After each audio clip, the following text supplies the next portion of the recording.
आयुर्वेद रुचि रखि अगणित दर्शक मानक मोर नमस्कार। मु डॉक्टर सचिदानंद पंडा। आज आपको कहवाई चाहूँगी हुपिंग कफ बा काली खासी आम कहते जोटा कि बर्डेटेला पर्टुसिस ड्रपलेट इन्फेक्शन कारण छोट पिला क्षेत्र में बेसी ये देखा जाए, बड़ मानक भी हुए जहाँ वैक्सीन भी मिलूँ, डीपीटी वैक्सीन मिलूँ। किंतु आउ गोटे आयुर्वेद गोटे भल टिप्स करते आप सफा मेथी किसी नियंतु, ताकू गोटे कप पानी रे गरम करंतु, से गोटे चामच महू पकातु एवं गोटे चामच अदा रस पकातु एवं यही टिके ठंडा हैला परे ताकू आपण दिन को 2 थर पियंतु, जहाँफल सुखिला काश कमिज। छोट पिला क्षेत्र में भी यहाँ बहुत भल लाभकारी निश्चित भाव में कम।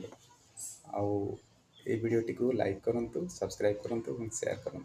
नमस्कार।